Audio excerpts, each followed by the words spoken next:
ಈ ಈಶೋಪನಿಷತ್ತಿನ ಭಕ್ತ ಏನಿದ್ದಾನೀಗ ತುಂಬ ಹೆಚ್ಚು ದೈಹಿಕವಾಗಿ ದುರ್ಬಲನಾಗಿದ್ದಾನೆ, ತುಂಬ ಮರಣಕ್ಕೆ ಹತ್ತಿರ ಬಂದಿದ್ದಾನೆ, ದೇಹದಲ್ಲಿ ಯಾವ ಶಕ್ತಿಯೂ ಇಲ್ಲ, ಮೃತ್ಯುವಿನ ವಿಧಾನ ಕೂಡ ಗೊತ್ತಾಗಿದೆ ಅವನಿಗೆ, ಯಾವಾಗ ಎಳ್ಕೊಂಡು ಹೋಗ್ತದೋ ಗೊತ್ತಿಲ್ಲ ಅಂತ ಕಾಯ್ತಿದ್ದಾನೆ.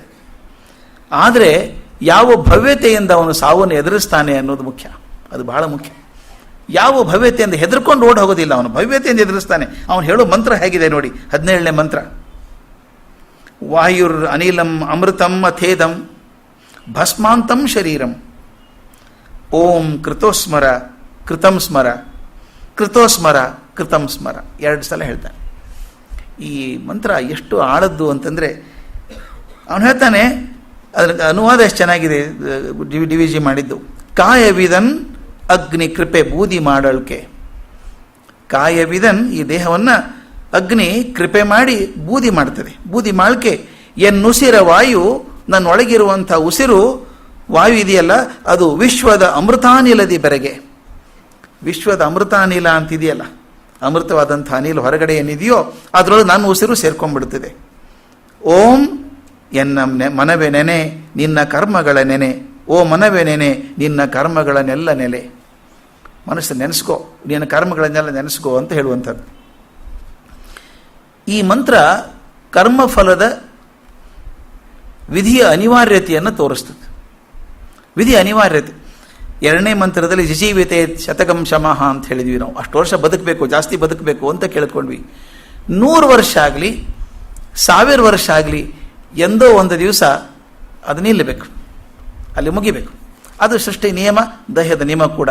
ದೇಹ ಅಂದರೆ ಶರೀರ, ಪ್ರತಿ ಕ್ಷಣವೂ ಕ್ಷೀಣ ಆಗ್ತಾ ಹೋಗೋದೇ ಶರೀರ ನಿಯಮ. ಅದು ಒಂದು ದಿವಸ ನಿಂತ್ಕೊಂಡ್ಬಿಡ್ಬೇಕು. ಎಷ್ಟೋ ವರ್ಷ ಆಗಲಿ, 100 ವರ್ಷ 1000 ವರ್ಷ ಆದರೂ ಕೂಡ ಸಾವು ತಪ್ಪಿದ್ದಲ್ಲ. ಅದಕ್ಕೆ ಹೇಳ್ತಾನವನು, ನನ್ನಲ್ಲಿ ಮುಖ್ಯ ಶಕ್ತಿಗಳು ಅಮೃತವಾದ ಪ್ರಾಣದಲ್ಲಿ, ವಿಶ್ವಶಕ್ತಿಯಲ್ಲಿ ಇನ್ನೇನು ಲೀನ ಆಗೋದಕ್ಕೆ ಬಂದಿದ್ದಾವೆ, ಹತ್ತಿರ ಬಂದಿದ್ದಾವೆ. ಆಗ ಈ ಮರ್ತ್ಯ ದೇಹ, ಮಣ್ಣಿನಂಥ ದೇಹ ಬೂದಿಯಾಗಿ ಹೋಗ್ತದೆ. ಆದರೆ ಮನಸ್ಸೇ ನೆನಪಿರಲಿ, ನಿನ್ನ ಒಳ್ಳೆಯ ಕೆಲಸಗಳನ್ನು ನೆನಪಿಟ್ಕೋ. ರಿಪೀಟ್ ಮಾಡ್ತಾ ಇದ್ದೀನಿ ನಾನು, ಬಹಳ ಮುಖ್ಯ ಅದು. ಮನಸ್ಸಿಗೆ ಏನು ಹೇಳ್ತಾನೆ ಅನ್ನೋದು ಮುಖ್ಯ. ನಿನ್ನ ಒಳ್ಳೆಯ ಕೆಲಸಗಳನ್ನು ನೆನಪಿಟ್ಕೋ, ಒಳ್ಳೆಯ ಕೆಲಸ ನೆನಪಿಟ್ಕೋ. ತಾನು ಮೃತ್ಯುವಿನಲ್ಲಿ ಮುಳುಗ್ತಿದ್ದೇನೆ ಅನ್ನೋ ಅನುಭವ ಭಕ್ತನಿಗೆ ಬಂದಿದೆ. ಈಗ ಇಷ್ಟು ವರ್ಷಗಳ ಕಾಲ ದೇಹದಲ್ಲಿ ಪ್ರಾಣವಾಯು ಇತ್ತು, ಅದರಿಂದಾಗಿ ಆತ ತಾನು ತುಂಬ ಕಷ್ಟಪಟ್ಟು ಕೆಲಸ ಮಾಡಿದ್ದ, ಸಾಕಷ್ಟು ಸಂಪಾದನೆ ಮಾಡಿದ್ದ, ಸಾಮಾಜಿಕ ಜೀವನದ ಭಾರವನ್ನು ಹೊತ್ತಿದ್ದ, ಸುಖವನ್ನು ದುಃಖವನ್ನು ಅನುಭವಿಸಿದ್ದ. ಆದರೆ ಈಗ ಆ ಶಕ್ತಿ ಕರಗಿ ಹೋಗೋದು ಕಣ್ಣು ಮುಂದೆ ಕಾಣಿಸ್ತಾ ಇದೆ. ಇದು ಬಹಳ ವಿಚಿತ್ರ ಅನುಭವ. ನನ್ನ ಕಣ್ಣು ಮುಂದೆ ನನ್ನ ಜೀವನ ಸೋರಿ ಹೋಗೋದು ಕಾಣಿಸುತ್ತೆ. ನಹುಷ ಇಂದ್ರನಿಗೆ ಗೆದ್ದಂಥವನು, ಇಂದ್ರನ ಗೆದ್ದು ಜಯಪತ್ರ ಬರೆಸ್ಕೊಂಡವನು. ನಹುಷನಿಗೆ ನಾನು ಸೋತಿದ್ದೇನೆ ಅಂತ ಇಂದ್ರ ಜಯಪತ್ರ ಬರ್ಕೊಟ್ಟಿದ್ದಾನೆ. ಆದರೆ ನಹುಷನ ಕೊನೆ ಕಾಲದಲ್ಲಿ ಹೇಗೆ ಬಂತು ಅಂದರೆ, ಒಂದು ದಿವಸ ಯಯಾತಿನ ಕರೀತಾನೆ, ಯಯಾತಿ ಬಾಯಿಲಿ ಅಂತ. ಏನು ಅಂದರೆ, ಆ ಗೂಡಲ್ಲಿ ಒಂದು ಪತ್ರ ಇದೆ, ತೊಗೊಂಡ್ಬಾರೋ ಅಂತ. ತೊಗೊಂಬರ್ತಾನೆ ಯಯಾತಿ. ಏನದು ಅಂತ. ಇಂದ್ರ ನನಗೆ ಬರ್ಕೊಟ್ಟಂಥ ಜಯಪತ್ರ ಅದು, ಒಂದ್ಸಲ ಓದ್ತೀಯ ಮಗು ನನಗೆ ಅಂತ ಕೇಳ್ತಾನೆ.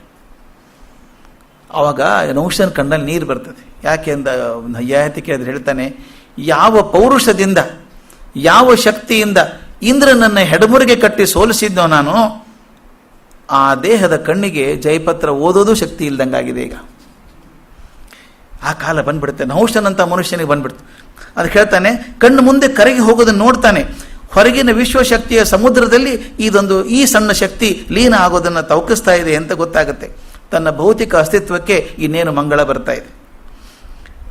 ಜನನ ಸಮಯದಲ್ಲಿ ದೇಹದಲ್ಲಿ ಹಿಕ್ಕೊಂಡಿತ್ತಲ್ಲ ಶಕ್ತಿ, ಅದು ಮಗು ಹುಟ್ಟಿದಾಗ ಶಕ್ತಿ ಬಂದ್ಬಿಡ್ತು, ಅವಳ ದೇಹದೊಳಗೆ ಶಕ್ತಿ ಬಂತು. ಜಟಿಲವಾದ ದೇಹವನ್ನು ನಿಯಂತ್ರಕ ಶಕ್ತಿಯನ್ನಾಗಿ ಮಾಡಿದಂಥ ದೇಹ, ವ್ಯಕ್ತಿ ಬದುಕಿದ್ದಾನೆ ಅಂತ ಪ್ರೂವ್ ಮಾಡಿದಂಥ ಶಕ್ತಿ, ವಾಯು ಅಥವಾ ಪ್ರಾಣ, ಅಮರವಾದ ಶಕ್ತಿ ಆ ದೊಡ್ಡ ಸಮುದ್ರವನ್ನು ಸೇರೋಕೆ ಹೊರಟಿದೆ. ನದಿ ಸಮುದ್ರವನ್ನು ಸೇರೋಕೆ ಹೋದರೆ ಹೇಗಿರುತ್ತೆ ಅಂತ ಅದಕ್ಕೆ ಹೇಳ್ತಾರೆ, ನೀರಿಗೆ ಒಂದೇ ಗುರಿಯಂತೆ. ಬೆಟ್ಟದ ಮೇಲೆ ಬಿದ್ದಂಥ ನೀರ ಹನಿ ಇದೆಯಲ್ಲ, ಅದರ ಜೀವನದ ಪರಮ ಉದ್ದೇಶ ಅಂದರೆ ಸಮುದ್ರವನ್ನು ಸೇರೋದು. ಹಾಗೆ ನನ್ನ ಜೀವನ ಹನಿ ಕೂಡ ಆ ವಿಶಾಲವಾದ ಸಮುದ್ರವನ್ನು ಸೇರ್ಕೊಳ್ತಾ ಇದೆ. ಆಗ ದೇಹಕ್ಕೇನಾಗುತ್ತೆ? ದೇಹ ಸಾಯ್ತದೆ, ನಿರ್ಜೀವವಾಗ್ತದೆ, ಬದುಕಿದ ಲಕ್ಷಣಗಳನ್ನು ಕಳ್ಕೊಳ್ತದೆ. ಪಂಚಭೂತಗಳಿಂದ ಸೇರಿ ಆದಂಥ ದೇಹ ಇದು ಮತ್ತೆ ಪಂಚಭೂತಗಳಿಗೆ ಹೋಗ್ತದೆ. ಅದಕ್ಕೆ ನಮ್ಮ ದೇಶದಲ್ಲಿ ದೇಹವನ್ನು ಕಾಪಾಡಿಕೊಂಡಿರುವಂಥ ಲಕ್ಷಣ ಇಲ್ಲ ನಮ್ಮಲ್ಲಿ. ಕೆಲವು ದೇಶಗಳಲ್ಲಿ ದೇಹಗಳನ್ನು ಇಡ್ತಾರೆ, ಎಷ್ಟೋ ವರ್ಷ ಹಾಗೆ ಇಡ್ತಾರೆ. ಮಮ್ಮಿಫಿಕೇಶನ್ ಮಾಡಿ ಈಜಿಪ್ತಲ್ಲಿ ಇಡ್ತಾ ಇದ್ರು. ರಷ್ಯಾದಲ್ಲಿ ಕೂಡ ಬಹಳ ದೊಡ್ಡವರಿದ್ದರೆ ಅವ್ರನ್ನ ಕ್ಯಾಪ್ಸೂಲಲ್ಲಿ ಹಾಕಿಡ್ತಾರೆ, ದೇಹಗಳನ್ನು ಕಾಪಾಡಿಕೊಂಡಿರಬೇಕು ಅಂತ. ಆದರೆ ನಮ್ಮ ಭಾರತೀಯ ಅಧ್ಯಾತ್ಮ ಶಕ್ತಿಯ ನಾಯಕರು ಅಂತ ಯಾರಿದ್ದವ್ರಿಗೆಲ್ಲ ಗೊತ್ತಾಗಿದೆ ಇದು ಅರ್ಥವಿಲ್ಲದ್ದಿದು. ಪಂಚಭೂತಗಳಿಂದ ಮಾಡಿದ್ದು ಪಂಚಭೂತಕ್ಕೆ ವಾಪಸ್ ಹೋಗ್ಬೇಕು, ಇಟ್ಕೋಬೇಡಿ ಅದನ್ನು. ಅದಕ್ಕೆ ನೋಡಿ ನಮ್ಮಲ್ಲಿ ಎಂಥ ದೊಡ್ಡವರೇ ಆಗಲಿ ತೀರ್ಕೊಂಡು ಕೂಡಲೇ ಮುಂದೆ ಪ್ರಶ್ನೆ ಕೇಳೋದು ಯಾವಾಗ? ಮುಂದೆ ಯಾವಾಗ? ಕಲ್ಪನೆ ಮಾಡಿ, ನಾನು ನಗೆ ಅಂತ ಹೇಳಿ ಸೀರಿಯಸ್ ಎಷ್ಟು ತಮಾಷೆ ಇದೆ ಒಂದು ಕ್ವಶನ್, ಬಾಡಿ ಯಾವಾಗ ಬರ್ತಂತೆ, ಯಾವಾಗಂತ cremation? That mean next step is logical. ಅದನ್ನು ಮುಗಿಸ್ಬಿಡ್ಬೇಕು, ಅದನ್ನು ಇರೋಂಗಿಲ್ಲ, ಕಟ್ಟಿಗೆ ಅದು ಅಂತ. ಒಂದ್ಸಲ ಒಳಗಿನ ಜೀವಶಕ್ತಿ ಹೋದ ತಕ್ಷಣ ಅದು ಮರ, ಅದನ್ನು ಕಳಿಸ್ಬಿಡ ಪಂಚಭೂತಗಳಿಗೆ. ಅದಕ್ಕೆ ಹೇಳ್ತಾರೆ ಪಂಚಭೂತಗಳಿಂದ ಆದಂಥ ದೇಹ ಪಂಚಭೂತಗಳಿಗೆ ಮರಳಿ ಹೋಗಬೇಕಾಗ್ತದೆ. ಇನ್ನೊಂದು ನಮ್ಮ ಆಧುನಿಕ ವಿಜ್ಞಾನವಾಗಲಿ ಭಾರತೀಯ ಅಧ್ಯಾತ್ಮವಾಗಲಿ ನಂಬಿರುವಂಥದ್ದು law of conservation of energy. ನಮ್ಮಲ್ಲಿ ಯಾವುದೂ ಶಕ್ತಿ ನಾಶ ಆಗೋದಿಲ್ಲ, ರೂಪಾಂತರಗೊಳ್ಳುತ್ತದೆ, ಮತ್ತೊಂದು ರೂಪಾಂತರ ಆಗ್ತದೆ.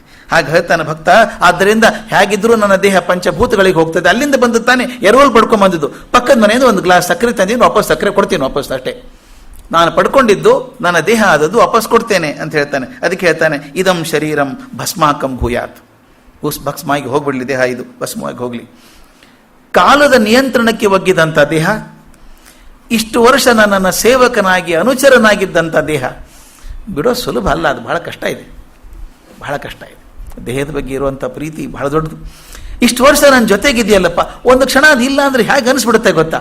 ಅಯ್ಯೋ ಕತಿಯ ಮುಂದೆ ಏನು ಗತಿ ಅನಿಸ್ಬಿಡುತ್ತೆ. ಅದಕ್ಕೆ ಕಾಲ ಬಂದದ್ರಿಂದ ಇದು ಬಳಲಿ ಹೋಗಿದೆ, ಸುಸ್ತಾಗಿದೆ, ದಣದು ಹೋಗಿದೆ, ಜೀರ್ಣ ಆಗಿ ಹೋಗಿದೆ, ಇನ್ನು ಯಾವ ಉಪಯೋಗಕ್ಕೂ ಬರೋಲ್ಲ ಇದು. ಇನ್ನು ಜಾಸ್ತಿ ಉಪಯೋಗ ಬರೋದಿಲ್ಲ ಅಂದಾಗ ಹೇಳ್ತಾರೆ ಈ ಪ್ರಾಣ ಈ ದೇಹದಿಂದ ನಿರ್ಗಮಿಸಿದ ತಕ್ಷಣ ಅಗ್ನಿಯ ಮೂಲಕ ಅದು ತನ್ನ ಮೂಲ ವಸ್ತುಗಳಿಗೆ ಸೇರ್ಕೊಂಡ್ಬಿಡ್ಲಿ, ಬೇಗ ಸೇರ್ಕೊಂಡ್ಬಿಡ್ಲಿ. ದೇಹ ಬಿಡುವ ಮುನ್ನ ಭಗವಾನ್ ಬುದ್ಧ ಕೂಡ ಹಾಗೆ ಹೇಳಿದ್ದಂತೆ. ಬುದ್ಧ ಬಹಳ ಚಂದ ಹೇಳ್ತಾನೆ, ಆನಂದನೇ ಹೇಳ್ತಾನೆ, ಆನಂದ ನನ್ನ ದೇಹ ಜೀರ್ಣವಾಗಿದೆಯಪ್ಪ, ಮನಸ್ಸು ಕೂಡ ಹೆಚ್ಚು ಮುದಿ ಆಗ್ತಾ ಇದೆ. ಇದು ಬಹಳ ಮುಖ್ಯ. ಇದು ಕೆಲವರಿಗೆ ದೇಹ ಮುಖ್ಯ ಅಲ್ಲ, ಒಳಗಿನ ಮನಸ್ಸು ಮುದಿ ಆಗಬಾರ್ದೆಂದು. ದೇಹಕ್ಕೆ ಮುದಿತನ ಬಂದ್ಬಿಡ್ತದೆ, ಬೇಡ ಅನ್ನೋಕ್ಕಾಗೋಲಿಲ್ಲ, ಆದ್ರೆ ಒಳಗಿನ ಮನಸ್ಸಿಗೆ ಮುದಿತನ ಬರಬಾರ್ದು. ಅವ್ನು ಹೇಳ್ತಾನೆ ನನಗೂ ಮನಸ್ಸು ಮುದಿ ಆಗ್ತಾ ಇದೆ, ನನ್ನ ಪ್ರಯಾಣ ಮುಗಿದಿದೆ, ಈಗ ಬದುಕು ಮುಗಿದಂಗೆ ಅನಿಸ್ತದೆ. 80 ವರ್ಷಗಳ ಕಾಲ ಪ್ರವಾಸ ಮಾಡಿದ್ದೇನೆ, ಸುತ್ತಿದ್ದೇನೆ. ಈ ಶಿಥಿಲವಾದ ಗಾಡಿಯನ್ನು ಅಲ್ಲಲ್ಲಿ ರಿಪೇರಿ ಮಾಡಿ ಬಳಸಿದ್ದೇನೆ. ಹಾಗೇನೆ ನಾವು ಹಾಗೆ ಮಾಡುತ್ತಾನೆ, ಮೇಂಟೆನೆನ್ಸ್ ಮಾಡ್ಕೊಂಡು ಹೋಗ್ತೀವಿ. ಅದು ಮುಂದೆ ಹೋಗುವಂತೆ ಪ್ರಯತ್ನ ಮಾಡಿದ್ದೇನೆ. ಈ ತಥಾಗತನ ದೇಹವನ್ನು ತೇಪೆ ಹಚ್ಚಿ ಹಗಲು ರಾತ್ರಿ ಪ್ರಯತ್ನ ಮಾಡಿ ಉಳಿಸಿದ್ದೀರಿ ನೀವೆಲ್ಲರೂ. ಹೊರಗಿನ ಎಲ್ಲ ವಸ್ತುಗಳಿಂದ ಗಮನವನ್ನು ಒಳಗೆಳ್ಕೊಳ್ಳೋಕೆ ಶುರು ಮಾಡಿದ್ದೇನೆ ನಾನೀಗ. ಇದು ಬಹಳ ಮುಖ್ಯವಾದ ಮಾತು ಬುದ್ಧ ಹೇಳೋದು. ನನ್ನ ಮನಸ್ಸು ಹೊರಗಡೆ ಇತ್ತಲ್ಲ ಎಷ್ಟು ವರ್ಷ, ಈ ನಿಧಾನವಾಗಿ ಮನಸ್ಸನ್ನು ಒಳಗೆಳ್ಕೊಳ್ಳೋಕೆ ಪ್ರಯತ್ನ ಮಾಡ್ತಾ ಇದ್ದೀನಿ. ಮಾಡಿ ಪ್ರತಿಯೊಂದು ಇಂದ್ರಿಯ ಅನುಭವವನ್ನು ನಿಲ್ಲಿಸಿ ಆ ಚೇತನ ಸಮಾಧಿ ಸ್ಥಿತಿಗೆ ಬರೋ ಹಾಗೆ ಪ್ರಯತ್ನ ಮಾಡ್ತಾ ಇದ್ದೀನಿ. ಭಾಳ ದೊಡ್ಡ ಮಾತು ಹೇಳ್ತಾನೆ. ಅದು ಆದದ್ದು ಹಾಗೆ ಕೊನೆಗೆ ಪ್ರತಿಯೊಂದು ಮನಸ್ಸು ಎಳ್ಕೋಬೇಕು, ಒಳಗೆ ಎಳ್ಕೋಬೇಕು. ಸಾಕಿನ್ನು ಹೊರಗಡೆದು ಬೇಡ, ಒಳಗಡೆ ಎಳ್ಕೊಂಡು ನಿಲ್ಲಿಸಿ ಒಂದು ಸಮಾಧಿ ಸ್ಥಿತಿಗೆ ತರಬೇಕಾಗುತ್ತೆ. ಹೊರಗಿನ ವಸ್ತುಗಳ ಚಿಂತೆಯನ್ನು ಯಾವಾಗ ನಾನು ಬಿಡ್ತೇನೋ ಆಗ ತಥಾಗತನ ದೇಹ ಶಾಶ್ವತವಾದ ವಿಶ್ರಾಂತಿಯಲ್ಲಿದೆ ಅಂತ ತಿಳ್ಕೋ ಅಂತ ಹೇಳ್ತಾನೆ. ಅದು ತಮಾಷೆ, ನನಗೆ ಹೇಳಿದ್ದೆ ಅದನ್ನು ಒಂದು ಕಡೆ. ಯಾವಾಗಲೂ ಬುದ್ಧನ ಜೊತೆಗೆ ಮಹಾಕಾಶ್ಯಪ ಇದ್ದ, ಅವನ ಶಿಷ್ಯ. ಎಷ್ಟರ ಮಟ್ಟಿಗೆ ಅವ್ರ ತನ್ಮಯತೆ ಇತ್ತು ಒಬ್ಬರಲ್ವೇ ಅಂದರೆ ಹೇಳ್ತಾರೆ, there is no communication between the master and the disciple, there is communion between the master and the disciple. ಮಾತಿಲ್ಲದೆ ಆಗುವಂಥ ಸಂವಹನ ಅದು. ಮಹಾಕಾಶ್ಯಪ ಯಾವಾಗಲೂ ಪಕ್ಕದಲ್ಲೇ ಕೂಡೋನು. ಬುದ್ಧನಿಗೆ ಹಸಿವೆ ಆದರೆ ಅವನಿಗೆ ಗೊತ್ತಾಗ್ತಿತ್ತಂತೆ. ಮೊದಲು ಬುದ್ಧನಿಗೆ ಊಟ ಕೊಡಿ ಅಂತ ಹೇಳ್ತಿದ್ದ. ಬುದ್ಧನಿಗೆ ತಲೆನೋವು ಬಂದರೆ ಇವನಿಗೆ ಗೊತ್ತಾಗೋದಂತೆ. ಒಂದು ಸಲ ಬುದ್ಧನ ನೋಡೋದಕ್ಕೆ ಶ್ರಾವಸ್ತಿಯವರು ಬಂದರು. ತಥಾಗತ ನಮ್ಮ ಊರಿಗೆ ಬಂದಿಲ್ಲ ನೀನು, ಭಾಳ ವರ್ಷ ಆಯಿತು, ನಮ್ಮ ಊರಿಗೆ ಬರಬೇಕು ಅಂತ ಕೇಳಿದರು. ಬುದ್ಧ ಅವ್ರಿಗೆ ಬೇಜಾರು ಮಾಡೋದು ಬೇಡ ಅಂತ, ಆಯಿತು ಬರ್ತೇನೆ, ಸಮಯ ಸಿಕ್ಕಾಗ ಬರ್ತೇನೆ ಅಂದ. ತಕ್ಷಣ ಮಹಾಕಾಶ್ಯಪ ಜೋರಾಗಿ ನಕ್ಕನಂತೆ. ಅಲ್ಲಿ ನಕ್ಕ ತಕ್ಷಣ ಮನಸ್ಸಿಗೆ ಎಂಥ ಉದ್ದಡ್ತಾನ ಅದು. ಬುದ್ಧನ ಎದುರು ನಗ್ತಾನೆ. ಬುದ್ಧನ ಮಾತು ಕೇಳಿ ಯಾಕೆ ನಗ್ತೀಯಾ ಅಂತ ಕೇಳಿದ್ರಂತ ಅವನಿಗೆ. ಅವನು ಹೇಳ್ದ, ಬುದ್ಧ ನಿಮ್ಮ ಮನಸ್ಸು ನೋಯಿಸಬಾರ್ದು ಅಂತ ಹೇಳಿದ್ದಾನೆ, ಬರ್ತೀನಿ ಅಂತ ಬರೋಕ್ಕಾಗಲ್ಲ ಅವನಿಗೆ. ನಾಡಿದ್ದೇ ಮುಗಿತವನ ಆಯುಷ, ನಾಳಿಲ್ಲ ನಾಡಿದ್ದ ಅವನ ಆಯುಷ ಬೇಗ ಬಿಡ್ತಾನೆ ಎಂದಂತೆ. ಅವ್ರಂತೂ ಎಲ್ಲ ಇವನ ಹಿಂಗೆ ಮಾತಾಡ್ತಾನಲ್ಲ ಇವನು, ಬುದ್ಧನ ಎದುರಿಗೆ ನೀನು ಸತ್ತು ಹೋಗ್ತೀಯ ಅಂತಾನೆ 48 ತಾಸಿಗೆ. ಅವ್ರು ಹೋಗಿ ಬುದ್ಧನಿಗೆ ಹೇಳಿದ್ರಂತೆ, ಹಿಂಗಂತಾನಲ್ಲ ಮಹಾಕಾಶ್ಯಪ ಅಂತ. ಬುದ್ಧ ಹೇಳಿದಂತೆ ಅವ್ನು ಹಂಗೆ ಹೇಳಿರ್ಬೇಕಾದ್ರೆ ಸತ್ಯನೇ ಅದು. ಜನ ಎಲ್ಲ ಉಳಿದ್ರಂತೆ. ಅವನು ದೇಹ ಬಿಡೋದು ಇದೆಯಲ್ಲ ಬುದ್ಧಂದು ಒಂದು ದೊಡ್ಡ ಜಾತ್ರೆ ಆದಂಗಾಯ್ತು. ಸಹಸ್ರಾರು ಜನ ಬಂದ್ಬಿಟ್ರು, ಬುದ್ಧ ನಿರ್ವಾಣ ಆಗ್ತಿದೆ ಅಂತ. ಬುದ್ಧ ಏನು ಹೇಳಿದ ಗೊತ್ತಾ ಆನಂದನಿಗೆ? ನನ್ನ ಪಕ್ಕದಲ್ಲಿ ಇರು. ನಿಮ್ಗೆ ಗೊತ್ತಿರಬೇಕು, ಆನಂದನಿಗೆ ಜ್ಞಾನೋದಯ ಆಗಲಿಲ್ಲ. ಬುದ್ಧ ಬದುಕಿರೋವರೆಗೂ ಜ್ಞಾನೋದಯ ಆಗಲಿಲ್ಲ. ಯಾರ್ಯಾರಿಗೋ ಜ್ಞಾನೋದಯ ಆಯಿತು, ಬುದ್ಧನ ಶಿಷ್ಯರಿಗೆ, ಆನಂದನಿಗೆ ಆಗಲಿಲ್ಲ. ಆನಂದ ಕೇಳ್ತಾನೆ, ಬುದ್ಧ ನನಗೊಂದು ಅಪೇಕ್ಷೆ ಇದೆ, ಇನ್ನು 24 ತಾಸಲ್ಲಿ ನೀನು ಹೋಗ್ಬಿಡ್ತೀಯಾ ಅಂತ ಹೇಳ್ತಾನೆ ಮಹಾಕಾಶ್ಯಪ. ನೀನು ಹೌದು ಅಂತ ಇದ್ಯಾ, ನನಗೆ ಯಾಕೆ ಜ್ಞಾನೋದಯ ಆಗಲಿಲ್ಲ? ಯಾರ್ಯಾರಿಗೋ ಜ್ಞಾನೋದಯ, ನನಗಿಂತ ಸಣ್ಣ ಸಣ್ಣವ್ರು ಈ ಮನೆ ಬಂದವ್ರಿಗೆ ಕೂಡ ಜ್ಞಾನೋದಯ ಆಯಿತು, ನನಗೆ ಯಾಕೆ ಆಗಲಿಲ್ಲ ಅಂತ. ಬುದ್ಧ ಹೇಳ್ತಾನೆ, ನೀನು ಕೇಳಿರಲಿಲ್ಲ ಇದುವರೆಗೂ, ಈಗ ಕೇಳಿದ್ಯಾ? ನಾ ಹೇಳ್ತೀನಿ ಕೇಳು. ನಾನು ಬದುಕಿರೋವರೆಗೂ ನಿನಗೆ ಜ್ಞಾನೋದಯ ಆಗೋದಿಲ್ಲ, ನಾನು ಸತ್ತ ಮೇಲೆ ಆಗೋದು ನಿನಗೆ. ಯಾಕೆಂದರೆ 2 ತೊಂದರೆ ನಿನಗಿದೆ. ನನಗಿಂತ ವಯಸ್ಸಲ್ಲಿ ದೊಡ್ಡವನು ನೀನು, 1 ವರ್ಷದಿಂದ ವಯಸ್ಸಿನಲ್ಲಿ ದೊಡ್ಡವನು. ನೀನು ಮನಸ್ಸಲ್ಲಿ ಕೂತಿದೆ ಎಲ್ಲೋ ಒಂದು ಕಡೆ, ಅದು ಬುದ್ಧ ನನಗಿಂತ ಸಣ್ಣವನು ಅಂತ. ಗುರು ವಯಸ್ಸು ಮುಖ್ಯ ಅಲ್ಲ, ಗುರು ಅಂತ ಒಪ್ಕೊಂಡ್ಮೇಲೆ ಯಾ ಗುರುತ್ವವನ್ನು ಒಪ್ಕೋಬೇಕು. ನೀನು ಒಪ್ಕೊಳ್ಳಿಲ್ಲ ಅಂದರೆ ನಿನ್ನ ಮನಸ್ಸಲ್ಲಿದೆ, ಹುಡುಗ ನಮ್ಮ ತಮ್ಮ ಅವನು ಅಂತ ತಲೆಗಿದೆ, ಅದು ಹೋಗೋ ತನಕ ನೀನು, ಈ ದೇಹ ಇರೋ ತನಕ ಸಂಬಂಧ ಇದೆ, ಅಲ್ಲಿವರೆಗೂ ಬರಲ್ಲ. ಇನ್ನೊಂದು ನೀನು ಕಂಡೀಷನ್ ಹಾಕಿದ್ದೆ, ನೆನಪಿದೆಯಾ ನನಗೆ? ನಾನು ಸನ್ಯಾಸಿಯಾಗಿ ನೀನು ಬರಬೇಕಾದ್ರೆ ನನ್ನ ಜೊತೆಗೆ ಒಂದು ಕಂಡೀಷನ್ ಹಾಕಿದ್ದೆ. ಗುರು ಒಪ್ಕೊಳ್ಳೋದು ಕಂಡೀಷ್ನಲ್ ಅಲ್ಲ, ಯಾವತ್ತೂ ಕಂಡೀಷ್ನಲ್, ಅನ್ಕಂಡೀಷ್ನಲ್ ಸರೆಂಡರ್. ನೀನು ಕಂಡೀಷನ್ ಏನು ಹಾಕಿದ್ದೆ? ನಾನೇನು ತೊಂದರೆ ಕೊಡಲ್ಲ, ನೀನು ಎಲ್ಲಿರ್ತೀಯೋ ನಿನ್ನ ಜೊತೆಗೆ ಇರೋ ಹಂಗೆ ನನಗೆ ಅವಕಾಶ ಕೊಡಬೇಕು. ನೀ ಯಾವ ಕೋಣೆಯಲ್ಲಿ ಇರ್ತೀಯೋ ಆ ಕೋಣೆಯಲ್ಲಿ ಇರೋದು, ನೀನು ಪಕ್ಕದಲ್ಲೇ ಇರ್ತೀನಿ ನಾನು, ಅದಕ್ಕೆ ಒಪ್ಕೊಂಡೆ ನಾನು. ಇನ್ನೊಂದು ಕಂಡೀಷನ್ನು ಹಾಕಿದ್ದೆ, ನಾನು ಯಾರನ್ನಾದರೂ ಕರ್ಕೊಂಬಂದರೆ ನೀನು ನೋಡಬೇಕು. ಒಂದು ಸ್ಟೇಜ್ ಪಾಸ್ ಅಂತ ಒಂದು ಇರ್ತದೆ, ಸ್ಪೆಷಲ್ ಪಾಸ್, ಅದು ಹಾಗೊಂದು ಪಾಸ್ ಇರಬೇಕು. ನಾ ಯಾರು ಕರ್ಕೊಂಬರ್ತೀನಿ ನೋಡಬೇಕು ಅಂತ. ಬುದ್ಧ ಒಪ್ಕೊಂಡಿದ್ದ. ಅವನು ಹೇಳ್ತಾನೆ, ನೀನು ಕಂಡೀಷನ್ ಹಾಕಿದೆಯಲ್ಲ, ಈ ನಿನ್ನ ಕಂಡೀಷನ್ನೇ ನಿನಗೆ ಬಂದು ಹಾಕಿ ಕೂತ್ಕೊಂಡಿದೆ. You thought you could control your guru. ನನ್ನ ಗುರು ಅಂತ ಒಪ್ಕೊಳ್ಳೋದು ನಿನ್ನ ಮನಸ್ಸಲ್ಲಿ ಬಂದಿಲ್ಲ ಇನ್ನೂ, ಅದಕ್ಕೆ ಹಿಂಗಾಗ್ತದೆ ಅಂತ. ಅದು ಹಾಗೆ ಆಯಿತು. ಬುದ್ಧ ತೀರ್ಕೊಂಡು 48 ತಾಸಿನ ನಂತರ ಆನಂದಿಗೆ ಜ್ಞಾನೋದಯ ಆಯಿತು ಅಂತ. ಈ ಮಹಾಕಾಶಿ ಬಂದು ಹೇಳಿದ್ನಲ್ಲ, ಇನ್ನೊಂದು ಮರುದಿವ್ಸ ಹೋಗ್ಬಿಡ್ತಾನೆ ಅಂತ. ಬುದ್ಧ ಆನಂದನ ಹೇಳ್ತಾನೆ, ಪಕ್ಕದಲ್ಲೇ ಕೂತ್ಕೋ, ನಾನು ಜಪಮಣಿ ಎಣಿಸ್ತಾ ಇರ್ತೀನಿ, ಯಾವ ಹಂತಕ್ಕೆ ನನ್ನ ಕೈ ನಿಂತ್ಕೊಂಡ್ಬಿಡ್ತದೋ ಅಲ್ಲಿ ನನಗೆ ವಿಶ್ರಾಂತಿ ಆಯಿತು ಅಂತ ತಿಳ್ಕೊಂಡ್ಬಿಡು ಅಂತ. ಸಹಸ್ರಾರ ಜನರ ಸಮ್ಮುಖದಲ್ಲಿ ಬುದ್ಧ ಹೀಗೆ ನಿರ್ವಾಣ ಹೊಂದಿದ ಅಂತ ಹೇಳ್ತಾರೆ. ತಮಾಷೆ ಅಂದರೆ, ಯಾವ ಕ್ಷಣಕ್ಕೆ ಬುದ್ಧ ಅಚಲ ಆದ್ನೋ ಅದೇ ಕ್ಷಣಕ್ಕೆ ಮಹಾಕಾಶ್ಯಪ ಟಪ್ ಅಂತ ಬಿದ್ದ, ಅವನು ಪ್ರಾಣನೂ ಹೋಯ್ತು. ಇಬ್ಬರು ಒಂದೇ ಕ್ಷಣದಲ್ಲಿ ಪ್ರಾಣ ಕಳ್ಕೊಂಡವರು, ಗುರು ಶಿಷ್ಯರಿಬ್ಬರು. ಇದು ಇದು ಇದು ಸಮನ್ವಯ, ಇದು ಒಂಥರ ಸಂವಹನ, ಮಾತಿಲ್ಲದ ಸಂವಹನ ಇದು, ಆ ಥರ. ಅದಕ್ಕೆ ಹೇಳ್ತಾರೆ, ಆ ಬುದ್ಧ ಹೇಳಿದ ಮಾತು. ಅದಕ್ಕೆ ಈ ಹಂತಕ್ಕೆ ಬಂದ್ಬಿಟ್ಟಿದ್ದಾನೆ ಈ ಭಕ್ತ ಕೂಡ. ಆಯಿತು, ದೇಹದ ಬಗ್ಗೆ ನನ್ನ ಪ್ರೀತಿ ಇಲ್ಲ, ಮುಗಿತೀನಿ, ಹೋಗ್ಲಿ, ಪಂಚಭೂತಕ್ಕೆ ಹೋಗ್ಬಿಡ್ಲಿ ಅನ್ಕೊಂಡವನು ಯಾವ ವಿಶ್ವಶಕ್ತಿಯಿಂದ ಮನೋಭೌತಿಕವಾದಂತಹ ಈ ದೇಹವನ್ನು ಪಡ್ಕೊಳ್ತೋ ಅಲ್ಲಿಗೆ ನನ್ನ ಪ್ರಾಣ ವಾಪಸ್ ಹೋಗಲಿ. ಆದ್ದರಿಂದ ಇದಂ ಶರೀರಂ ಭಸ್ಮಾಂತಂ ಭೂಯಾತ್, ದೇಹ ಭಸ್ಮ ಆಗಿ ಹೋಗಲಿ ಅಂತ ಹೇಳಿದ. ಇದು ಕಾರಣ ಇಷ್ಟೇನೆ, ದೇಹದ ಬಗ್ಗೆ ಅವನ ಪ್ರೀತಿ ಅಳದು ಹೋಯ್ತು. ನೆಕ್ಸ್ಟ್ ಏನು ಹೇಳ್ತಾನೆ ನೋಡಿ, ಬಹಳ ಚಂದಿದೆ. ದೇಹಕ್ಕೊಂದು ಮಾತು ಹೇಳ್ದ, ನೀನು ಹೋಗ್ಬಿಡಿನ, ಪಂಚಭೂತಗಳು ಸೇರ್ಕೊಂಡ್ಬಿಡು ಅಂದ. ಇನ್ನೊಂದಿದೆ ಒಳಗೆ, ಮನಸ್ಸೊಂದಿದೆ. ಆ ಮನಸ್ಸಿಗೊಂದು ಹೇಳಬೇಕಲ್ಲ, ಅವನೇನು ಹೇಳ್ತಾನೆ, ಎಷ್ಟು ಚೆನ್ನಾಗಿದೆ ಅದು. ಆನಂತರ ಮನಸ್ಸಿಗೆ ಹೇಳ್ತಾನೆ, ಓಂ ಕೃತೋಸ್ಮರ ಕೃತಂ ಸ್ಮರ, ಕೃತೋಸ್ಮರ ಕೃತಂ ಸ್ಮರ 2 ಸಲ ಹೇಳ್ತಾನೆ. ಇದು ಸ್ವಲ್ಪ ಸೂಕ್ಷ್ಮವಾದ ಅರ್ಥ, ಇದು ನನಗೆ ಮೊದಲು ಗೊತ್ತಿರಲಿಲ್ಲ. ಶಂಕರ ಭಾಷ್ಯವನ್ನು ಸ್ವಲ್ಪ ಆಳವಾಗಿ ಓದಿ ನಮ್ಮ ಪರಮಾರ್ಥಾನಂದರದ್ದು ಒಂದು ಸ್ವಲ್ಪ ಅವ್ರಿಗೆ ಮಾತಾಡಿಸಿ, ಇದು ಹೇಗೆ ವಿಷಯ ನನಗೆ ಅರ್ಥ ಆಗಲಿಲ್ಲ ಅಂತ ಕೇಳಿದಾಗ ಅವ್ರು ಹೇಳಿದ್ನ ಸ್ವಲ್ಪ ಹೊಡೆದಿದ್ದು ಬಹಳ ಚೆನ್ನಾಗಿದೆ.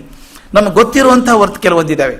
ಕೃತಮ್ ಅಂದರೆ ಮಾಡಿದ್ದು, ನಾನು ಏನು ಮಾಡಿದ್ದೇನೋ ಅದು, ನಾನು ಮಾಡಿದಂಥ ಉಪಾಸನೆ ಆಗ್ಬೋದು, ಕೆಲಸ ಆಗ್ಬೋದು, ಯಾವುದೇ ಆಗಲಿ. ಆದ್ದರಿಂದ ಮನಸ್ಸಿಗೆ ಹೇಳ್ತಾನೆ, ನಾನು ಮಾಡಿದ್ದನ್ನು ನೆನೆಸ್ಕೋ. ಅಲ್ಲೊಂದು ಭಾಳ ಚಂದದ ಮಾತು ಅಂದರೆ, ಮಾಡಿದ್ದು ನೆನೆಸ್ಕೊಳ್ಬೇಕಂದ್ರೆ ಒಳ್ಳೇದನ್ನು ನೆನೆಸ್ಕೋ, ಕೆಟ್ಟದ್ದು ನೆನೆಸ್ಕೋಬೇಡ. ನನಗೆ ಟೈಮ್ ಇಲ್ಲ ಈಗ ಹಳೆದು ಹುಡ್ಕೊಂಡು ಹೋಗೋದಕ್ಕೆ. ಏನೇನು ಒಳ್ಳೇದು ಅನಿಸುತ್ತೋ ಅದನ್ನು ನೆನೆಸ್ಕೋ, ಒಳ್ಳೇದನ್ನು ನೆನೆ. ಮನಸ್ಸೇ, ನೀನು ಒಳ್ಳೆಯ ಕರ್ಮಗಳನ್ನು ನೆನೆ ಅಂತ ಹೇಳೋದು. ಇನ್ನೊಂದು ಅರ್ಥ ಕೃತಮ್ ಅಂದರೆ ಇಷ್ಟ ದೇವತಾ ಅಂತ ಒಂದು ಅರ್ಥ ಇದೆ. ಇಷ್ಟ ದೇವತೆ ಮನಸ್ಸೇ, ಆ ಕ್ಷಣದಲ್ಲಿ ಇಷ್ಟ ದೇವತೆಯನ್ನು ನೆನೆಸ್ಕೋ. ಇಷ್ಟ ದೇವತೆ ಅಂತ ಇರ್ತದೆ ನಮಗೊಂದು ಯಾವುದು, ಆದ್ದರಿಂದ ಆ ಕ್ಷಣಕ್ಕಾದರೂ ನಾನು ಇಷ್ಟ ದೇವತೆಯನ್ನು ನೆನೆಸ್ಕೋ ಅಂತ 2 ಅರ್ಥ. ಒಂದು ಮಾಡಿದ್ದನ್ನು ನೆನೆ ಅಂತ, ಒಂದು ಒಳ್ಳೆಯದನ್ನು ಮಾಡಿದ್ದನ್ನು ನೆನೆ ಅಂತ, ಇನ್ನೊಂದು ನಾನು ಇಷ್ಟ ದೇವತೆಯನ್ನು ನೆನೆ ಅಂತ. ಕೃತು ಅನ್ನೋದಕ್ಕೆ 2 ಅರ್ಥ ಇದೆ, ಭಾಳ ಚಂದದ ಅರ್ಥ ಅದು. ಕೃತು ಅನ್ನೋದಕ್ಕೆ 2 ಅರ್ಥ, ಒಂದು ಮನಸ್ಸು ಅಂತ ಒಂದು ಅರ್ಥ ಇದೆ, ಇನ್ನೊಂದು ಅಗ್ನಿ ಅಂತ ಒಂದು ಅರ್ಥ ಇದೆ. ಅಂದ್ರೆ ಏನರ್ಥ, ಒಂದು ಮನಸ್ಸೇ ಕರ್ಮಗಳನ್ನು ನೆನೆ ಅಂತ ಒಂದು ಹೇಳಿದ ಒಂದು ಅರ್ಥ ಆದರೆ, 2ನೇ ಸಲ ಹೇಳುವಾಗ, ಓ ಅಗ್ನಿ, ನಾನು ಒಳ್ಳೆ ಮಾಡಿದ ಕೆಲಸಗಳನ್ನು ನೆನೆಯಪ್ಪ ದಯವಿಟ್ಟು. ಯಾಕಂದರೆ ನಿನ್ನಗೇನು ಮುಚ್ಚಿಟ್ಟಿಲ್ಲ, ನೀನು ಸಾಕ್ಷಿ, ಪ್ರತಿಯೊಂದಕ್ಕೂ ಸಾಕ್ಷಿ. ಆದ್ದರಿಂದ ನೀನು ಏನು ಮಾಡಿದ್ದೇನೆ ಗೊತ್ತಿದೆ. ನಾನು ಮಾಡಿದ ಕೆಟ್ಟ ಕೆಲಸ ಇರ್ಬೋದು, ಅದ್ರ ಬಗ್ಗೆ ನಂತರ ಮಾತಾಡ್ತೇನೆ. ನನ್ನ ಒಳ್ಳೆ ಕೆಲಸಗಳ ಬಗ್ಗೆ ದಯವಿಟ್ಟು ನೆನೆ. ದೇಹಕ್ಕೆ ಹೇಳ್ತಾನೆ ಪಂಚಭೂತಗಳಿಗೆ ಹೋಗ್ಬಿಡಿ ಅಂತ. ಮನಸ್ಸಿಗೆ ಹೇಳ್ತಾನೆ, ಮನಸ್ಸೇ ನನ್ನ ಒಳ್ಳೆ ಕೆಲಸಕ್ಕೆ ನೆನೆಸ್ಕೋ. ಕೊನೆ ಹೊತ್ತಲ್ಲಿ, ಈಗ ಲಾಸ್ಟ್ ಹೊತ್ತಿಗೆ ಕೆಟ್ಟದ್ದು ನೆನೆಸ್ಕೋಬೇಡ, ಒಳ್ಳೆಯದನ್ನೇ ನೆನೆಸ್ಕೋ. ಮೃತ್ಯು ಮುಖದಲ್ಲಿ ಮನಸ್ಸು ನೇತ್ಯಾತ್ಮಕವಾದಂಥ ಚಿಂತನೆಗಳನ್ನು ಮಾಡಬಾರ್ದು, ನೆಗೆಟಿವ್ ಥಾಟ್ಸ್ ಬರಬಾರ್ದು, ಯಾವಾಗಲೂ ಧನಾತ್ಮಕವಾದ ಚಿಂತನೆಗಳಿರಬೇಕು. ಬಹಳ ದೊಡ್ಡ ಮಾತದು ಹೇಳೋದು. ಸಾಯೋ ಕ್ಷಣಕ್ಕೆ ಇನ್ನು ಪ್ರಾಣ ಹೋಗ್ತದೆ ಅಂದಾಗ ನಮ್ಮಲ್ಲಿ ಆದಷ್ಟು ಜೊತೆಲಿದ್ದವರೆಲ್ಲ ಜೋರಾಗಿ ಮಾತಾಡ್ತಿರ್ತಾರೆ, ನಾರಾಯಣ ನಾರಾಯಣ ಅನ್ನೋ ಅನ್ನೋ ಅನ್ನೋ ಅನ್ನೋ. ಯಾಕಂದರೆ ಆ ಹೊತ್ತಿ ಒಳ್ಳೆ ಮಾತು ಬರಲಿ. ಬಾಯಲ್ಲಿ ಗಂಗೆ ಹಾಕಿ ಅಂದರೆ ಒಳ್ಳೆ ನೀರು ಹಾಕಿ ಅಂತ, ಪರಿಶುದ್ಧವಾದ ನೀರನ್ನು ಹಾಕಿ ಅಂದರೆ ಒಳ್ಳೆಯದು, ಶುದ್ಧವಾದದ್ದು, ಒಳ್ಳೆಯದು, ಚೆನ್ನಾಗಿರೋದು ತೋರಿಸಿ ಯಾವಾಗ ಬರಬೇಕು ಅಂತ ಹೇಳ್ತಾರೆ. ಅದರಿಂದ ಹೇಳ್ತಾನೆ ಧನಾತ್ಮಕವಾಗಿ ಚಿಂತಿಸಬೇಕು, ಒಳ್ಳೆಯದನ್ನು ಚಿಂತಿಸಬೇಕು, ಕೆಟ್ಟದ್ದನ್ನಲ್ಲ. ಪುಣ್ಯವನ್ನು ಕುರಿತು ಚಿಂತಿಸಬೇಕೇ ವಿನಃ ಪಾಪವನ್ನಲ್ಲ. ಆ ಕ್ಷಣದಲ್ಲಿ ಮರಣದ ಸಮಯದಲ್ಲಿ ಭಕ್ತ ಭಗವಂತನನ್ನು ಕುರಿತು ಚಿಂತಿಸಬೇಕು, ಅವನ ನಾಮಸ್ಮರಣೆ ಮಾಡಬೇಕು ಅಂತ ಎಲ್ಲ ಧರ್ಮಗಳು ಹೇಳ್ತಾರೆ. ಮರಣ ಅನ್ನೋದು ಜೀವನದ ಕೊನೆ ಅಲ್ಲ ಅಂತ ನಮ್ಮ ಹಿಂದೂ ಧರ್ಮ ಹೇಳ್ತದೆ. ಇದು ಮತ್ತೊಂದು ಹುಟ್ಟಿನ ಪ್ರಾರಂಭ. ಇದು ಎಷ್ಟು ಅದ್ಭುತವಾದ ಕಲ್ಪನೆ. ಇನ್ನೊಂದು ದೇಹವನ್ನು ಧರಿಸಲಿಕ್ಕೆ ಈ ದೇಹ ಮಾಡುವಂಥ ಪ್ರಯತ್ನ ಇಲ್ಲಿಂದಾನೇ ಶುರು. ಇದು ಮುಗೀತು ಅಂತಿಲ್ಲ, ಫುಲ್ ಸ್ಟಾಪ್ ಇಲ್ಲ, ಬರೀ ಕಾಮ ಇದೆ. ಇದು ಮುಗಿದ ತಕ್ಷಣ ಮತ್ತೊಂದು ಟ್ರಾನ್ಸ್ಫರ್ ಸೀನ್ರಿ, ಅದು ಬೇರೆ ಕಡೆ ಹೋಗಬೇಕು. ಇದನ್ನು ಓದ್ತಿರ್ಬೇಕಾದ್ರೆ ನನಗೆ ತಕ್ಷಣ ಅಪ್ರಯತ್ನವಾಗಿ ಗೀತಾಂಜಲಿ, ಟ್ಯಾಗೋರ್ ಗೀತಾಂಜಲಿ ಮನಸ್ಸಿಗೆ ಬಂತು. ಎಷ್ಟು ಸಮಾಂತರವಾದಂಥ ಚಿಂತನೆ ಇದೆ. ಅದಕ್ಕೆ ಎಲ್ಲ ದಾರ್ಶನಿಕರು ಒಂದೇ ರೀತಿ ವಿಚಾರ ಮಾಡೋದು. ಇಷ್ಟು ಚೆಂದ ಇದೆ ಇದು. ಕನ್ನಡದಲ್ಲಿ ಯಾರ್ಯಾರೋ ಪ್ರಯತ್ನ ಮಾಡಿದ್ದಾರೆ, ನನಗೆ ಯಾವುದೂ ಹಿಡಿಸ್ಲಿಲ್ಲ. ಅನುವಾದ ಮಾಡೋದು ಬಹಳ ಕಷ್ಟ. ಅದು ಟ್ಯಾಗೋರ್ನ ಅನುವಾದ ಮಾಡೋದು ತುಂಬ ಕಷ್ಟದ ಕೆಲಸ. ಆ ಪದ್ಯ ಹೇಗಿದೆ ನೋಡಿ. I was not aware of the moment when I first cross the threshold of this life. I was not aware of the moment when I first crossed the threshold of his life. ನಾನು ಯಾವಾಗ ಈ ದೇಹದಲ್ಲಿ ಮೊಟ್ಟ ಮೊದಲ ಬಾರಿಗೆ ಹೊಸ್ತಿಲನ್ನು ದಾಟಿ ಈ ಜೀವಕ್ಕೆ ಕಾಲಿಟ್ಟೆ, ಅದು ನನ್ನ ನೆನಪಿಲ್ಲ. ನಾವು ಮಗುವಾಗಿ ಹುಟ್ಟಿದ ಕ್ಷಣ ಕಲ್ಪನೆ ಮಾಡ್ಕೊಳ್ಳಿ, go back in time and realise.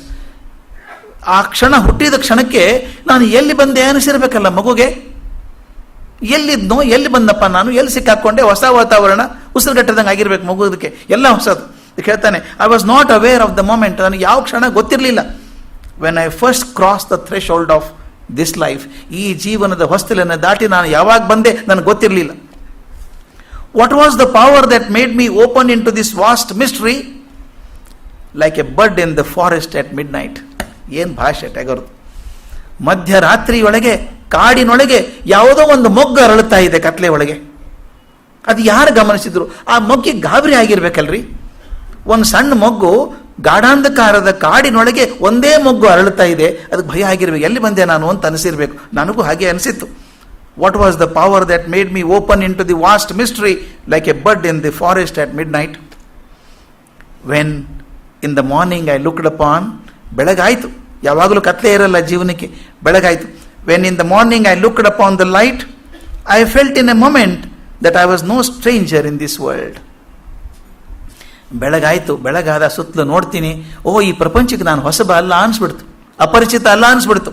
ಯಾಕಂದ್ರೆ that inscrutable without name and form had taken me in its arms in the form of my own mother. ಯಾವ ನಾಮ ರೂಪಗಳಿಲ್ಲದಂಥ ಶಕ್ತಿ ಇದೆಯಲ್ಲ, ಭಗವತ್ ಶಕ್ತಿ ಅಂತಿದೆಯಲ್ಲ, ಯಾವ ಶಕ್ತಿ ನನಗೆ ಯಾಕೆ ಹೊಸಬ ಅನ್ನಿಸ್ಲಿಲ್ಲ, ನನಗಿಲ್ಲಿ ಅಪರಿಚಿತ ಅನ್ನಿಸ್ಲಿಲ್ಲ ಅಂದರೆ ಕಣ್ಣು ತೆಗೆದು ನೋಡಿದೆ ಬೆಳಕಾದಾಗ, ಯಾವುದು ನಾಮ ರೂಪವಿಲ್ಲದಂತಹ ಪರಾತ್ಪರ ವಸ್ತು ಇದೆಯಲ್ಲ ಅದು ತಾಯಿ ರೂಪದಲ್ಲೇ ನೆತ್ಕೊಂಡು ಕೂತ್ಕೊಂಡ್ಬಿಟ್ಟಿದೆ. ಪರಾತ್ಪರ ರೂಪ ನನಗೆ ಮೊದಲಿಂದ ಗೊತ್ತು, ಆದರೆ ನನಗೆ ಹೊಸಬ ಅನ್ನಿಸ್ಲಿಲ್ಲ, ಅಪರಿಚಿತ ಅನ್ನಿಸ್ಲಿಲ್ಲ. ಮುಂದೆ ಹೇಳ್ತಾನೆ, even so in death the same unknown will appear as ever known to me. ನನಗೆ ಸಾವಿನ ಬಗ್ಗೆ ಯಾಕೆ ಹೆದರಿಕೆ ಇಲ್ಲ ಅಂದರೆ, ಯಾವ ಪರಾಸ್ಪರ ವಸ್ತು ನಾನು ಎತ್ಕೊಂಬಂದು ಈ ಪ್ರಪಂಚಕ್ಕೆ ಹೊಸಬ ಅಲ್ಲ ಅನ್ನೋ ಹಾಗೆ ಮಾಡ್ತೋ, ಅದೇ ಪರಾಸ್ಪರ ವಸ್ತು ಈಗ ನನ್ನ ಸಾಯೋ ಕ್ಷಣಕ್ಕೆ ಬಂದು ನಾನು ಹಾಗೆ ಕಾಪಾಡ್ತದೆ ಅಂತ ಗೊತ್ತಿದೆ. Even so in death the same unknown will appear as ever known to me. ನನಗೆ ಸದಾ ಪರಿಚಿತನಾಗಿರುವಂತಹ ಪರಾಸ್ಪರ ವಸ್ತು ನನ್ನ ಸಾವಿನ ಕ್ಷಣದಲ್ಲೂ ಮುಂದೆ ನಿಂತ್ಕೊಳ್ಳುತ್ತದೆ, ನನಗೆ ಅಪರಿಚಿತ ಭಾವನೆಯನ್ನು ಬರದಂಗೆ ನೋಡ್ಕೊಳ್ತದೆ ಅಂತ ಅನಿಸುತ್ತೆ ಅಂತ ಹೇಳ್ತಾನೆ. ಮುಂದೆ ಹೇಳ್ತಾನೆ, and because I love this a master statement, and because I love this life I know I shall love death as well. ನಾನು ಈ ಜೀವನವನ್ನು ತುಂಬ ಗಟ್ಟಿಯಾಗಿ ಪ್ರೀತಿಸಿದ್ದೇನೆ, ಆದ್ದರಿಂದ ಸಾವನ್ನು ಅಷ್ಟೇ ಗಟ್ಟಿಯಾಗಿ ಪ್ರೀತಿಸ್ತೇನೆ ಅಂತ. ಈ ಮಾತನ್ನು ಬಹಳ ಗಟ್ಟಿಯಾಗಿ ಹೇಳಬೇಕಾಗ್ತದೆ. ಜೀವನವನ್ನು ಪ್ರೀತಿ ಮಾಡೋದು ಬಹಳ ಸುಲಭ, ಸಾವು ಹೆದರಿಸ್ತದೆ ಮನುಷ್ಯನ. ಆದರೆ ಅವನು ಹೇಳ್ತಾನೆ, ಜೀವನವನ್ನು ಎಷ್ಟು ಪ್ರೀತಿ ಮಾಡಿದ್ದೇನೆ ಅಂದರೆ ನನಗೆ ಸಾವಿನ ಬಗ್ಗೆನೂ ಪ್ರೀತಿ ಇದೆ. And because I love this life I know I shall love death as well. ಅಷ್ಟೇ ಪ್ರೀತಿಯಿಂದ ಸಾವನ್ನು ಸ್ವಾಗತಿಸ್ತೇನೆ ನಾನು. ಒಂದು ಉದಾಹರಣೆ ಕೊಡ್ತಾನೆ, ಅದ್ಭುತವಾದ ಉದಾಹರಣೆ ಅದು. And because the child cries out when from the right breast the mother takes it away in the very next moment to find the left one in consolation. ಜೀವದಿಂದ ಜೀವಕ್ಕೆ ಹೋಗೋದನ್ನು ಎಂಥ ಉದಾಹರಣೆ ಕೊಡ್ಬೇಕ್ರಿ ಆತ. ಮಗುವಿಗೆ ತಾಯಿ ಹಾಲು ಓಡಿಸುವಾಗ ತನ್ನ ಬಲಗಡೆ ಮೊಲೆಯಿಂದ ತೆಗೆಸ್ತಾಳೆ, ಮಗುವನ್ನ ಬಿಚ್ಚಿದಾಗ ಅಳೋಕ್ ಶುರು ಮಾಡ್ತದೆ. ಅಯ್ಯೋ ನನಗೆ ಜೀವದ ಆಧಾರ ತಪ್ಪೋಯ್ತಲ್ಲ ಅಂತ ಮಗು ಅಳೋಕ್ ಶುರು ಮಾಡ್ತದೆ. ಆದರೆ ಮರುಕ್ಷಣದಲ್ಲಿ ತನ್ನ ಎಡಮೊಲೆಯನ್ನು ಕೊಟ್ಟು ಹಾಲನ್ನು ಕೊಡ್ತಾಳಲ್ಲ ತಾಯಿ, ಆ ಕ್ಷಣ ಮಾತ್ರದ ಅಂತರ ಮಾತ್ರ ಅಷ್ಟೇ ಇರೋದು. ಆದ್ರೆ ತಾಯಿ ಹಾಲು ಕೊಡ್ತಾಳೆ ಅನ್ನೋ ಸತ್ಯ ಅದು. ಅದಕ್ಕೆ ಹೇಳ್ತಾನೆ, ಈ ಜೀವ ಹೋಯ್ತು ಅಂತ ನನಗೆ ಭಯ ಇಲ್ಲ, ಯಾಕಂದ್ರೆ ಮತ್ತೊಂದು ಜೀವ ಬರ್ತದೆ ಅಂತ ಗೊತ್ತಿದೆ. ಒಂದು ಕ್ಷಣದ ಬದಲಾವಣೆ ಅಷ್ಟೇನೇ ಇದು, ಅದರಿಂದ ಬದಲಾವಣೆಗೆ ಸಿದ್ಧ ಆಗಿದ್ದೇನೆ ಅಂತ ಅದನ್ನು ಹೇಳ್ತಾರೆ ಇಲ್ಲಿ ಎಷ್ಟು ಚಂದ. ಇನ್ನೊಂದು ದೇಹವನ್ನು ಧರಿಸಲು ಮಾಡುವಂಥ ಪ್ರಯತ್ನದ ಪ್ರಾರಂಭವೇ ನನ್ನ ಸಾವು ಅಂತ ಅನಿಸಿದೆ. ವ್ಯಕ್ತಿಯ ಮರಣಾನಂತರದ ಬದುಕಿಗೆ ಅವನು ಸಾಯೋ ಕ್ಷಣದಲ್ಲಿ ಮಾಡಿದಂಥ ಚಿಂತನೆಗಳು ಬಹಳ ಪ್ರಭಾವ ಮಾಡ್ತವೆ ಅಂತ ಹೇಳ್ತಾರೆ. ನೀವೇನು ಚಿಂತೆ ಮಾಡ್ತೀರೋ ಹಾಗೆ ಆಗ್ತೀರಿ ಅಂತ. ಅದಕ್ಕೆ ಭಗವದ್ಗೀತೆಯಲ್ಲಿ ಹೇಳೋದು, ಎಂ ವಾಪಿ ಸ್ವರನ್ಭವಂ ತ್ಯಜತ್ಯಂತೆ ಕಲೇವರಂ ತಂ ತ್ವಮೇವೈತಿ ಕೌಂತೇಯ ಸದಾ ತದ್ಭಾವ ಭಾವಿತಃ. ಬಹಳ ಮುಖ್ಯ ಅದು. ಸಾಯೋ ಕ್ಷಣದಲ್ಲಿ ನಿಮಗೆ ಏನು ಭಾವನೆಗಳು ಬರ್ತಾವೋ ಅದೇ ನಿಮ್ಮ ಮುಂದಿನ ಜೀವನಕ್ಕೂ ಕಾರಣ ಆಗ್ತದೆ ಅನ್ನೋ ಮಾತನ್ನು ಹೇಳ್ತಾರೆ. ನಾವೆಲ್ಲ ಜಡಭರ್ತನ ಕಥೆಗಳನ್ನು ಕೇಳಿದ್ದೇವೆ. ಅವನು ಸಾಯುವಾಗ ಜಿಂಕೆ ಜಿಂಕೆ ಜಿಂಕೆ ಅಂದ್ಕೊಂಡು ನೆನೆಸ್ಕೊಂಡು ಸತ್ತವನು ಜಿಂಕೆ ಆಗಿ ಹುಟ್ಟಿದ ಅಂತ. ಅದು ಕಥೆ ಇರ್ಬೋದು. ಆದರೆ ನಂಬಿಕೆ ಹೇಗಿರೋದಂದರೆ, ಸಾಯೋ ಕ್ಷಣದಲ್ಲಿ ಈ ಜೀವನ ಮುಗಿತು, ಅಧ್ಯಾಯ ಮುಗಿತು, ಇಲ್ಲಿಗೆ ಮುಗಿಯುವಾಗ ಅದು ಒಳ್ಳೆಯದರಲ್ಲಿ ಮುಗಿಬೇಕು ಅಂತ. ಒಳ್ಳೆಯದ್ರಲ್ಲಿ ಮುಗಿಬೇಕಾದ್ರೆ ಹೇಗೆ ಮುಗಿಬೇಕು? ನಾಮಸ್ಮರಣೆ ಇರಬೇಕು, ಪಾಸಿಟಿವ್ ಆಗಿರಬೇಕು, ದೈವದ ಚಿಂತನೆ ಮಾಡ್ಕೊಂಡು ಮುಗಿಸಿದ್ರೆ ಈ ಜೀವ ಶಾಶ್ವತವಾಯಿತು, ಚೆನ್ನಾಗಾಯ್ತು ಅಂತಂದಾಗಿ. ಅದಕ್ಕೆ ಅರ್ಥ, ಸಾವಿನ ಸಮಯದಲ್ಲಿ ಮನುಷ್ಯ ಯಾವ ಭಾವವನ್ನು ಚಿಂತಿಸುತ್ತಾ ಇರುತ್ತಾನೋ ದೀರ್ಘಕಾಲ ಅದನ್ನೇ ಚಿಂತಿಸಿದ್ದರಿಂದ ಅವನು ಅದನ್ನೇ ಪಡೆಯುತ್ತಾನೆ ಅಂತ ಅರ್ಥ. ದ್ವಾದಶ ಸ್ತೋತ್ರದಲ್ಲಿ ಆಚಾರ್ಯ ಮಧ್ವರು ಅದನ್ನೇ ಹೇಳ್ತಾರೆ. ಬಹಳ ಅದ್ಭುತ ಮಾತದು. ಸಂತತಂ ಚಿಂತೆಯೇನಂತಂ ಅಂತಕಾಲೇ ವಿಶೇಷತಃ. ಬಹಳ ಮುಖ್ಯ ಅದು. ಸಂತತಂ ಚಿಂತೆಯೇನಂತಂ, ಈ ಅನಂತನನ್ನು ಸದಾಕಾಲ ಚಿಂತೆ ಮಾಡ್ಬೇಕು ನಾನು. ಸಂತತಂ ಚಿಂತೆಯೇನಂತಂ, ಈ ಅನಂತನನ್ನು ಸದಾಕಾಲ ಚಿಂತೆ ಮಾಡಬೇಕು. ಅದರೊಳಗೆ ಮುಖ್ಯ ಅಂದರೆ ಅಂತಕಾಲೇ ವಿಶೇಷತಃ, ನನ್ನ ದೇಹ ಬಿಡೋ ಕಾಲಕ್ಕೆ ಇನ್ನೂ ಹೆಚ್ಚು ಗಟ್ಟಿಯಾಗಿ ನೆನೆಸ್ಬೇಕು ಅವನ್ನ ಅಂತ ಹೇಳ್ತಾನೆ. ಮುಂದೆ ಅಜಾಮಿಳನ ಕಥೆನೂ ಇದೆಯಲ್ವಾ. ಅಜಾಮಿಳ ದಾರಿ ತಪ್ಪಿ ಹೋದ. ಆದರೆ ತಪ್ಪೋದಕ್ಕಿಂತ ಮೊದಲು ತುಂಬ ಸಾತ್ವಿಕ ಜೀವನ ಮಾಡಿದವನು, ತುಂಬ ಚೆನ್ನಾಗಿ ಬದುಕಿದವನು, ಧರ್ಮಿಷ್ಠವಾದಂಥ ಜೀವನ ಬದುಕಿದಂಥವನು. ಯಾವುದೋ ಒಂದು ಕ್ಷಣಕ್ಕೆ ಯಾವುದೋ ಆಕರ್ಷಣೆಗೆ ಬಲಿಯಾಗಿ ಜೀವನ ಬದಲಾಗಿ ಹೋಯ್ತು, ಕೆಟ್ಟ ಹೋದ ಅಂತ ಹೇಳ್ತೀವಿ. ಆದರೆ ನನಗನ್ಸೋದು ಹೀಗೆ, ಆ ಕಥೆಯನ್ನು ಸರಿಯಾಗಿ ಇಂಟರ್ಪ್ರಿಟ್ ಮಾಡ್ಕೊಳ್ಳಿಲ್ಲ ನಾವು ಅನಿಸುತ್ತೆ. ಅವನು ಕೊನೆ ಕ್ಷಣದಲ್ಲಿ ಅವನು ನಾರಾಯಣ ಅಂದ. ನಾವು ಕಥೆಗಳನ್ನು ಕೆಡಿಸ್ಬಿಡ್ತೀವಿ, ಮಗನ್ ಕರೆದ ನಾರಾಯಣ ಅಂತ ಹೇಳಿ ಅಂತ. ಅದೆಷ್ಟು ಇರಲಾರ್ದು. ಕೆಲವು ಪ್ರಯತ್ನ ಮಾಡಿದ್ರು ನಾರಾಯಣನ ಬಾಯಿಗೆ ಬರಲ್ಲ. ಎಲ್ಲ ಮಕ್ಕಳು 24 ಹೆಸರು ಮಕ್ಕಳಿಗೆ ಅದೇ ಇಟ್ಟಿರ್ತಾರೆ. ಆದರೆ ಅದು ಬಾಯಿಗೆ ಬರೋದು ಇನ್ನೇನೋ ಬಾಯಿಗೆ ಬಂದ್ಬಿಡುತ್ತೆ. ಆದರೆ ಆ ಹೊತ್ತಿಗೆ ಅದು ಬಾಯಿಗೆ ಬರಬೇಕು ಅಂದರೆ ಇದನ್ನು ವಿಷ್ಣು ದೂತರು ಬಂದರು, ಯಮದೂತರು ಬಂದರು, ಕಥೆ ಎಲ್ಲ ಕೇಳಿದ್ದೀವಿ ನಾವು ಅಜಾಮಿಳನ ಕಥೆನ. ಕಡೆ ಕೇಳ್ತಾರೆ, ಕೊನೆ ಕ್ಷಣಕ್ಕೆ ನಾರಾಯಣ ಹೆಸರು ಬಂದ್ರಿಂದ ಅವನು ಸ್ವರ್ಗಕ್ಕೆ ಹೋಗಬೇಕು ಅಂತಾಯಿತು. ಅಲ್ಲ, ಅವನು ಇಷ್ಟು ಕೆಟ್ಟವನು ಅದೆಲ್ಲ ಇರ್ಬೋದು. ಆದರೆ ಲಾಸ್ಟ್ ವರ್ಷನ್ ಏನಿದೆ, ಅವನು ಲಾಸ್ಟ್ ಪಾಯಿಂಟ್ ಅವನು ಹೇಳಿದ್ದು ನಾರಾಯಣ ಹೆಸರು ಹೇಳ್ತಾನೆ ಅಂತ. ಅಷ್ಟು ಸುಲಭವಾಗಿ ಅಲ್ಲ ಅದು.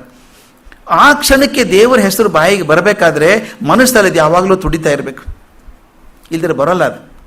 ಅಂದರೆ ಬಹುತೇಕ ಅಜಾಮಿಳ ದಾರಿ ತಪ್ಪಿದ್ದು ಗೊತ್ತಿದೆ ಅವನಿಗೆ, ಪಶ್ಚಾತ್ತಾಪ ದಗ್ಧನಾಗಿ ಹೋಗಿದ್ದಾನೆ. ಪ್ರತಿ ಕ್ಷಣಕ್ಕೂ ಭಗವಂತ ತಪ್ಪು ಮಾಡಿದ್ದೀನಿ, ಕ್ಷಮಿಸು ನನ್ನ ಅಂತ ಹೇಳಿ ಪ್ರತಿ ಉಸಿರಲ್ಲೇ ದೇವರನ್ನ ಇಟ್ಕೊಂಡಿರ್ಬೇಕು ಅವನು.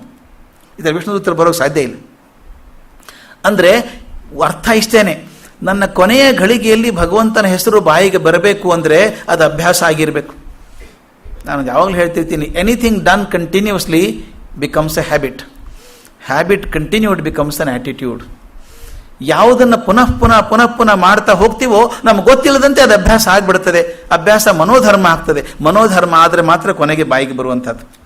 ಅದಕ್ಕೆ ಹೇಳ್ತಾನೆ, ಬದುಕಿನದ್ದಕ್ಕೂ ತಾನು ಮಾಡಿದ ಪುಣ್ಯಕಾರವನ್ನು ನೆನೆಸ್ಕೊಳ್ಳೋದಕ್ಕೆ ಮನಸ್ಸಿಗೆ ಎಚ್ಚರಿಕೆ ಕೊಡ್ತಾನೆ. ಮತ್ತು ಆ ಕಾರ್ಯಗಳಿಗೆ ಸಾಕ್ಷಿಯಾದಂಥ ಅಗ್ನಿಗೂ ಹೇಳ್ತಾನೆ, ದಯವಿಟ್ಟು ನಾನು ಮರೆತರು ನೀನು ಮರಿಬೇಡ, ನೆನೆಸು, ನನಗೆ ನಾನು ಮಾಡಿದ ಒಳ್ಳೆ ಕಾರ್ಯಗಳನ್ನು ನೆನೆಸ್ಕೋ.